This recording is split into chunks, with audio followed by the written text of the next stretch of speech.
edition of Real Estate True Intel. True Intel, of course, is true intelligence coming to you.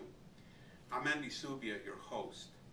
The topic of discussion today is going to be your options in a foreclosure situation. What exactly are your options if you're facing a foreclosure? Which means that if you are behind in your payments, either on your first, your second, or a HELOC, which is known as a home equity line of credit. So basically, you have four options when you are facing a foreclosure situation.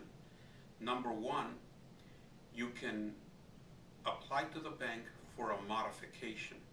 A modification is where the bank or the lender will voluntarily reduce your interest rate and reduce your payment every month so that you can begin fresh making your mortgage payments.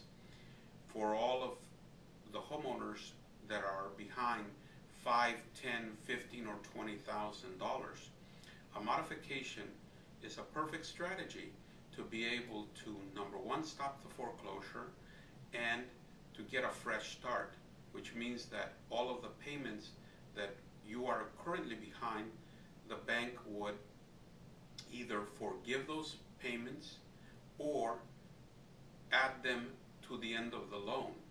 So once the modification is approved, then basically you start fresh and you can save your home.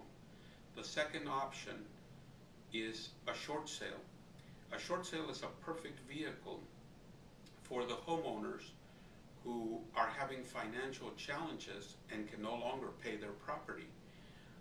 Some reasons for requesting a short sale from the bank or the lender would be: one, loss of employment; two, reduced hours; three, perhaps there was a death in the family; four, a job transfer; five, maybe a divorce; or six, medical payments that have to be made.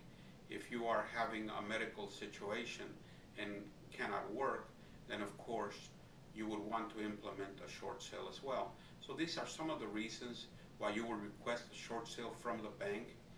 And basically a short sale is whereby the bank is going to receive an amount that is not the full payoff on the loan. Let me give you an example. If you owe $300,000 on your property and the property is only worth $250,000, the bank is not going to realize a full payoff of $300,000. It will be $250,000 minus the expenses. And a short sale is a perfect strategy to be able to get out of a situation where you no longer can afford to make the monthly payments on the property.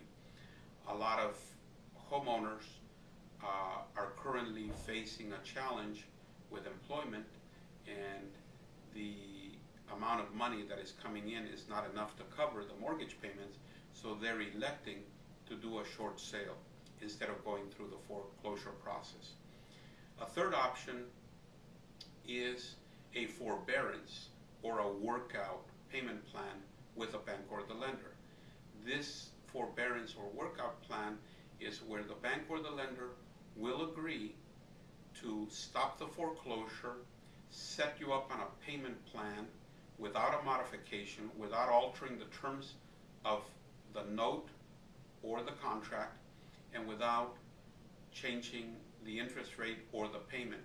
Yes, they can give you lower payments, but in workouts, usually you just begin making your regular monthly payments. So let's say, for example, you're $10,000, $15,000 behind, and the bank agrees to approve a workout or a forbearance plan for you. Then they would stop the foreclosure, put you up on a payment plan, and as long as you keep your payments up, then you would not have a problem. So that's your third option. A fourth option is a deed in lieu. What exactly is a deed in lieu? That term is used in real estate to promote you giving the bank or the lender the deed to the property in lieu of foreclosure. So what will happen is that the bank will send you paperwork to sign, and also a grant deed or a quitclaim deed where you are basically quitclaiming or grant deeding the property back to the bank. And then once that is accomplished and the new deed is recorded, then of course you would not have any further obligation for that loan. Remember, in a deed in lieu, you always want to make sure that there will not be a deficiency judgment against you. Now in America we have deficiency states and non-deficiency states, so please check with your attorney to make sure how the laws would affect you in a short sale or a deed in lieu. Very, very important.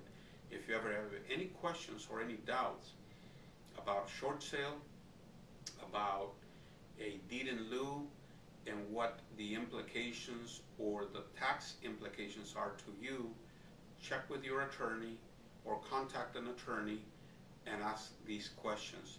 You should also check with your tax consultant or your CPA to make sure that you get all of the benefits of these strategies and none of the negative effects of these strategies. Very, very important. Always check with a professional. We get a lot of emails and a lot of calls from clients who are facing foreclosure. They don't know what to do. They are panicking. They are in a state where they're under a lot of pressure, and basically making a decision is very, very difficult. We invite you always to call the 1-800-HOPE number, which is a national nonprofit organization that was designed specifically to help homeowners who are facing tough times today. So remember, call the 1-800-HOPE. Call an attorney to get their advice and their legal expertise in regards to your specific situation. And also check with your tax advisor or your CPA regarding the implications of a short sale or a deed in lieu. Again, these are just some of the options that you have when you are facing foreclosure. We want to invite you to always communicate with your bank or your lender to see in what way they can help you. Communication is the key. This has been another edition of Real Estate True Intel. I'm Andy Zubia, your host. Thank you.